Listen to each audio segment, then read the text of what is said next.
रऊत दूसरा बाब। बोस की शफकत। और नोमी के शौहर का एक रिश्तेदार इली मलिक के ख़ानदान में ताकतवर और मालदार आदमी था और उसका नाम बोस था।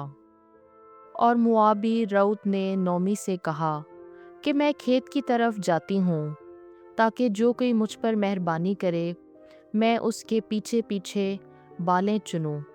तो उसने उससे कहा, ऐ मेरी बेटी जा। बस वो गई और खेत में दाखिल हुई और काटने वालों के पीछे बालें चुनने लगी।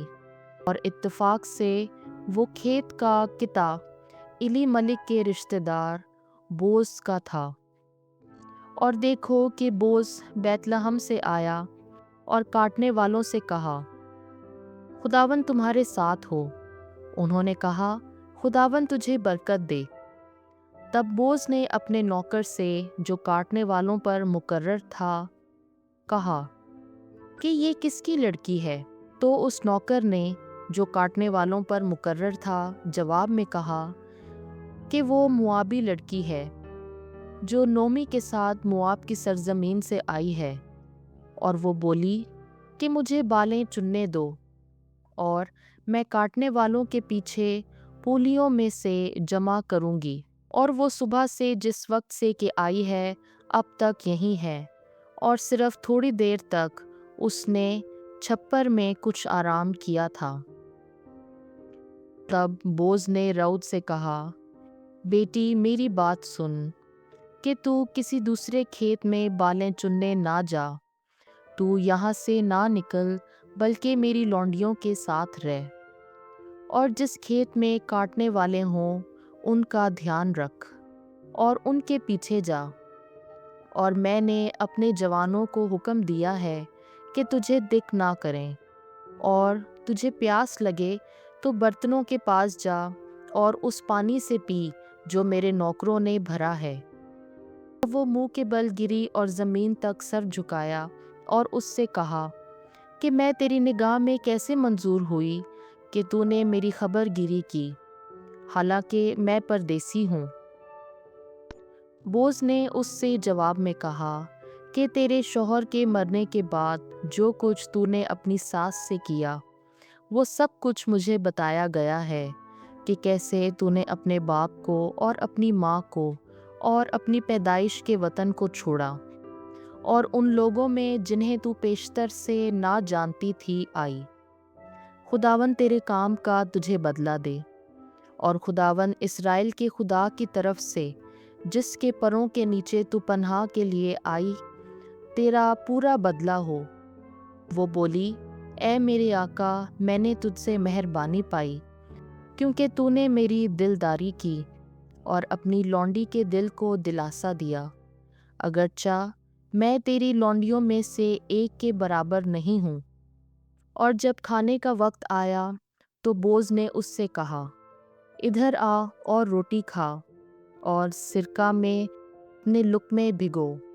वो काटने वालों के पास बैठ गई और उसने उसके आगे भुना हुआ अनाज रखा। तो उसने खाया और सैर हुई और जो बच रहा वो ले लिया।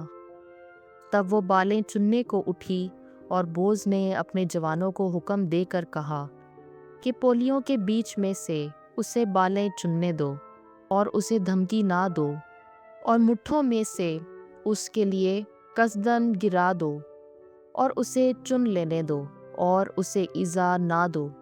बस वो खेत में शाम तक बालें चुनती रही और जो कुछ उसने चुना था झाड़ा तो वो तकरीबन 1 इफ़ा जो हुए।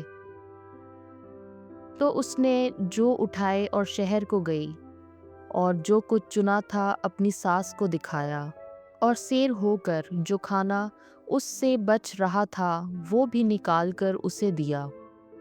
तब उसकी सास ने उससे कहा, आज तूने कहाँ बालें चुनी और कहाँ मेहनत की। मुबारक हो वो जिसने तेरी खबर ली। तब उसने अपनी सास को बताया कि किसके यहाँ उसने मेहनत की और कहा कि उस आदमी का नाम जिसके पास मैंने मेहनत की बोज है। तब नोमी ने अपनी बहू से कहा کہ وہ خداوند کی طرف سے مبارک ہو جس نے زندوں اور مردوں کے ساتھ اپنی مہربانی ترک نہ کی ہے۔ پھر نومی نے اس سے کہا کہ وہ آدمی ہمارا قرابتی ہے اور ہمارا ولی ہے۔